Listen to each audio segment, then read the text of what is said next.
जो चलते हैं आज की क्लास में। मैं हूं हरी सर और आप देख रहे हैं मेरा यूट्यूब चैनल चलो कदम बढ़ाए। तो बच्चों आज मैं बताने वाला हूं एंगल के विषय में। ठीक है, एंगल्स। तो और जो बच्चे नए हैं वो प्लीज मेरे चैनल को सब्सक्राइब कर दे, साथ ही बेल आइकन को क्लिक कर दे ताकि जो भी वीडियो मैं डालूं उसकी नोटिफिकेशन आपको मिल सके, यानी आपको पता चल जाए कि नई वीडियो आ चुकी है और आप उसको अच्छे से देख पाए।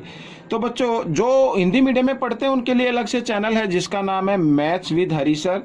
तो आइए करना शुरू करते हैं। तो सबसे पहले बच्चों यहाँ पर मैं एक लाइन ड्रॉ कर रहा हूँ, ये देखिए इधर मैं ये लाइन, और ये लाइन आपको मालूम है यहाँ पर ये मैंने ड्रॉ कर दिया। ये लाइन जो होती है इसको हम नाम दे देते हैं लाइन सेगमेंट बोलेंगे इसे।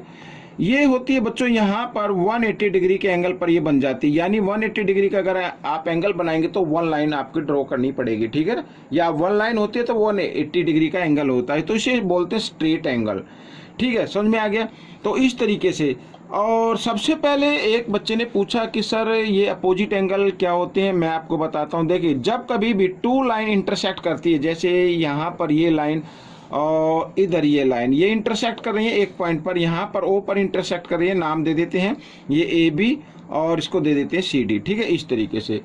तो जब टू लाइन इंटरसेक्ट करती हैं तो इनके यहाँ पर ये एंगल बन गया और एक इधर बन गया, इन्हें बोलते हैं वर्टिकली अपोजिट एंगल। ठीक है, यहाँ पर 1 और ये 2, तो हम लिख सकते हैं एंगल 1 इक्वल होगा एंगल 2 के, ये इक्वल होते हैं हमेशा, और इन्हें बोलते हैं वर्टिकली अपोजिट एंगल। तो मैं लिख देता हूँ वर्टिकली अपोजिट एंगल, इस तरीके से आप भी लिख सकते हैं। तो ये वर्टिकली अपोजिट एंगल्स हो गए। ठीक है, वर्टिकली अपोजिट एंगल इक्वल होते हैं, और साथ ही इधर ये एंगल, यानी इसका अगर नाम हम 3 रखें और इसका नाम रखें 4, तो ये एंगल भी एंगल 3 इक्वल होगा एंगल 4 के, इस तरीके से। ठीक है, और ये भी क्या कहलाएंगे, वर्टिकली अपोजिट एंगल कहलाएंगे। तो यहाँ पर भी मैं लिख देता हूँ वर्टिकली अपोजिट एंगल। ठीक है, आप चाहें तो खाली अपोजिट एंगल भी लिख सकते हैं। ठीक है, यहाँ पर अपोजिट एंगल्स, तो वर्टिकली अपोजिट एंगल्स हमेशा क्या होते हैं बच्चों, इक्वल होते हैं। तो यहाँ पर ये एल है एंगल्स। ठीक है, इस तरीके से। तो ये तो हो गया वर्टिकली अपोजिट एंगल। याद रखना जब कभी भी टू लाइन इंटरसेक्ट करते हैं तो उसके द्वारा 4 एंगल बन जाएंगे, 1 2 3 4 इस तरीके से। और ये आमने सामने जो होते हैं इन्हें अपोजिट एंगल बोलते हैं, इन्हें ही बोलते हैं वर्टिकली अपोजिट एंगल। ठीक है, आइए चलते हैं अब आगे।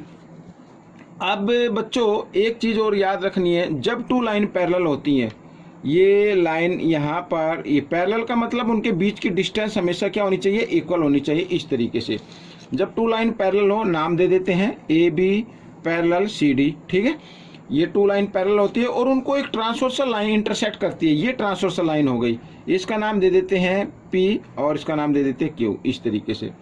ठीक है, तो यहाँ पर बहुत सारे एंगल बन गए बच्चों। देखो एक तो ये बन रहा है, ये बन रहा है, ये और ये, मैं नाम दे देता हूँ 1, ये 2, ये 3 और ये 4, इधर फिर 5, ये 6, ये 7 और ये 8। तो इसी से काफ़ी कुछ समझ में आ जाएगा आपके, तो ध्यान से देखो। यहाँ पर बच्चों एंगल 1 इक्वल एंगल 3 के, एंगल 1 इक्वल एंगल 3 के, यानी आमने सामने आ गया ना, ये opposite angle, vertically opposite angle आप लिख सकते हैं। तो यहाँ पर एंगल 1 इक्वल होगा एंगल 3 के। ठीक है, इन्हें बोलेंगे वर्टिकली अपोजिट एंगल, जैसा कि अभी मैंने आपको बताया है, इस तरीके से वर्टिकली अपोजिट एंगल। मैंने आपको बताया कि जब टू लाइन इंटरसेक्ट करे, अब आप कहेंगे सर इसमें तो 3 लाइन आ गई, मैं अभी आपको बता देता हूँ। यहाँ पर मैं लिख देता हूँ पहले अपोजिट एंगल्स। देखिए ए बी और ये पी क्यू, इसी के द्वारा तो बनाना, सी डी का तो इसमें कोई लेना देना नहीं है अभी एंगल 1 और एंगल 3 में। ठीक है, तो एंगल 1 इक्वल होगा एंगल 3 के, इसी प्रकार एंगल 2 इक्वल होगा एंगल 4 के, तो एंगल 2 इक्वल होगा एंगल 4 के, ये भी क्या हो गया, वर्टिकली अपोजिट एंगल आ जाएंगे। समझ में आ गया। अब यहाँ पर ये देखो, ये तो हो गया। ठीक इसी प्रकार इधर देखो एंगल 5 इक्वल होगा एंगल 7 के, ये वर्टिकली अपोजिट एंगल आ गए, ये भी वर्टिकली अपोजिट एंगल आ गए। एंगल 6 इक्वल होगा एंगल 8 के, तो ये सभी क्या है, वर्टिकली अपोजिट एंगल है। यहाँ पर मैं ये लगा देता हूँ साइन, तो इसका मतलब है वर्टिकली अपोजिट एंगल इक्वल होते हैं, जो ऊपर लिखा उसी का मतलब नीचे होता है। ठीक है, अब देखो यहाँ पर जब कभी टू लाइन पैरेलल हो, जैसे यहाँ पर ये पैरेलल है बच्चों, मैं लिख देता हूँ A B parallel C D, और यहाँ पर ये पी क्यू क्या है कि ट्रांसवर्सल लाइन है, तो लिख देते हैं P Q is a transversal line.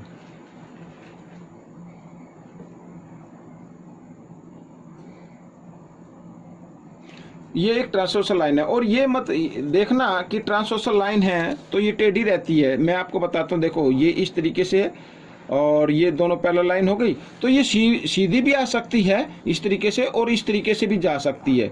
ठीक है, ट्रांसवर्सल लाइन जो थर्ड लाइन इनको इंटरसेक्ट करे उसी को हम ट्रांसवर्सल लाइन बोलते हैं। अब यहाँ पर ये क्योंकि ये ए बी पैरेलल है, सी डी के दोनों पैरेलल है, ये ट्रांसवर्सल लाइन हो गई। तो यहाँ पर देखो बच्चों, एंगल 1 इक्वल होगा एंगल, यहाँ पर ये है, इसका नाम है 5। ठीक है, ये 5 है, तो एंगल इक्वल होगा 5 के।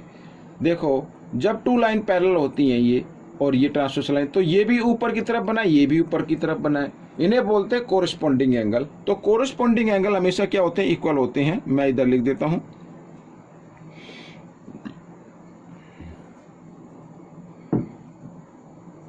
कोरिस्पोंडिंग एंगल्स।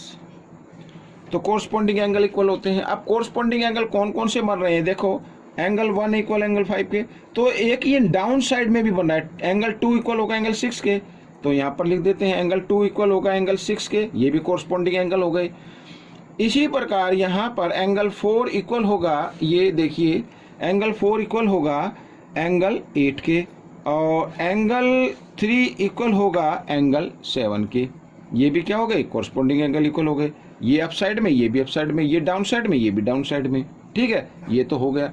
अब आती है बात अल्टरनेट एंगल की, तो अल्टरनेट एंगल लिख लेते हैं यहां पर, अल्टरनेट एंगल्स।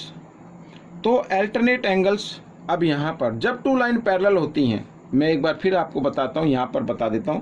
ये टू लाइन मान लीजिए पैरेलल है, ये एक ट्रांसवर्सल लाइन हो गई, तो एक इस तरफ बन रहा है और एक इस तरफ बन रहा है। ठीक है ना, ये अल्टरनेट इंटीरियर अल्टरनेट एंगल हो गए।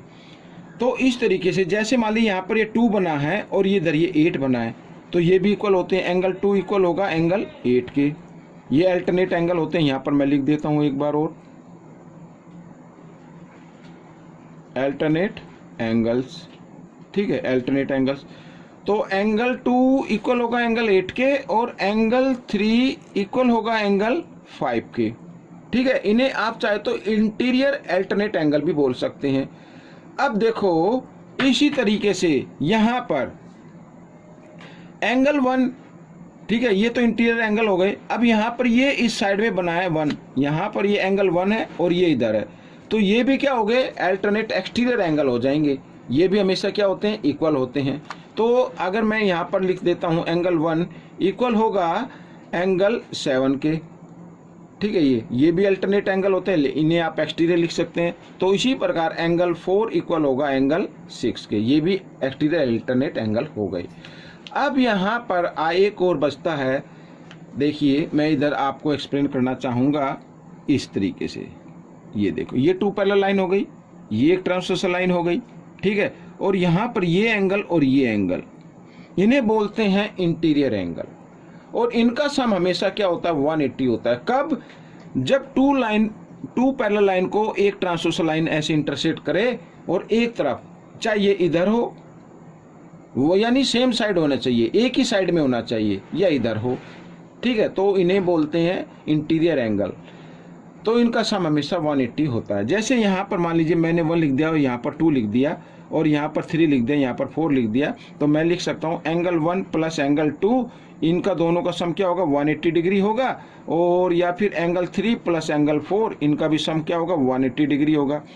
अब इनके लिए कंक्लूजन आप लिख सकते हैं, यहाँ पर मैं लिखना चाहूँगा सम ऑफ, ये आपको जरूर लिखना है, याद कर लेना, और याद हो जाएगा जब आप 3-4 बार लिखेंगे। Sum of interior angle on the same side of the transversal line.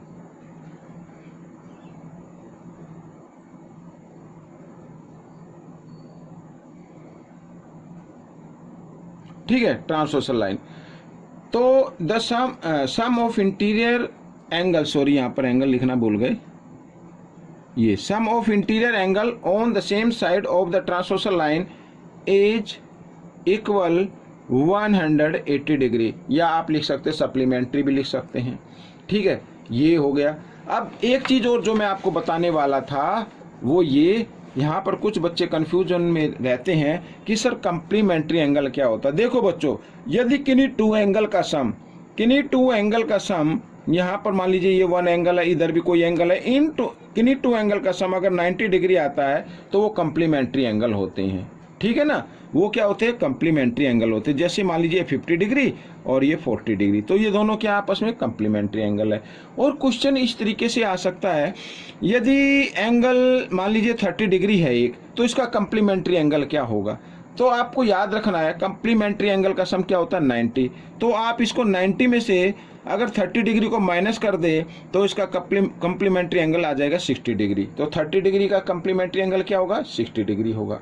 अब आती है बात सप्लीमेंट्री की। तो सप्लीमेंट्री में किन्हीं टू एंगल का सम क्या होता है बच्चों, 180 डिग्री होता है। मान लीजिए ये 120 डिग्री है और ये एंगल 60 डिग्री है, तो दोनों का सम क्या हो गया, 180 डिग्री हो गया। तो ये इसका मतलब ये सप्लीमेंट्री है। ठीक है, अगर मान लीजिए इस तरीके से आ जाए कि एंगल आपके सामने 150 डिग्री गिवन है, ठीक है ना, 150 डिग्री गिवन है, आप पूछा जाए कि इसका सप्लीमेंट्री एंगल क्या होगा, तो आपको क्या करना है, 180 में से इसको 150 को माइनस कर दीजिए तो 30 डिग्री आता है। तो 150 का सप्लीमेंट्री एंगल क्या हो जाएगा, एंगल 30 डिग्री होगा। ठीक है, इस तरीके से। और माइंड में भी कर सकते हैं, क्योंकि आप 8 क्लास में, 7th क्लास में, तो इतना तो आपको मालूम हो जाएगा जब आप प्रैक्टिस करेंगे कि सप्लीमेंट्री एंगल जो होता है उनका सम 180 होता है। अगर वन एंगल दिया हुआ है, गिवन है, तो उसको 180 में से माइनस कर दीजिए तो सप्लीमेंट्री एंगल उसका आ जाएगा। ठीक है, एक तो ये बात हो गई। तो आज जो मैंने बताया, एक तो बताया वर्टिकली अपोजिट एंगल, एक बताया बच्चों मैंने यहाँ पर कोरिस्पोंडिंग एंगल मैंने आपको बताए हैं। ठीक है, एक अल्टरनेट एंगल बता दिए, साथ ही sum of interior angle on the same side of the transversal line is equal to 180, ये मैंने आपको बताया। तो बाकी अगर आपको कोई और दिक्कत आए तो आप मुझे व्हाट्सअप कर सकते हैं। मेरा व्हाट्सअप नंबर मेरे डिस्क्रिप्शन बॉक्स में है, तो वहाँ से लेकर आप मुझे व्हाट्सअप कर सकते हैं। तो उसी टॉपिक पर वीडियो बनाकर आप सभी बच्चों के लिए मैं अपलोड कर दूंगा। तो बच्चों, ये वीडियो कैसी लगी मुझे ज़रूर बताना। मिलेंगे नेक्स्ट वीडियो में। Till then keep practising and thanks for watching this video.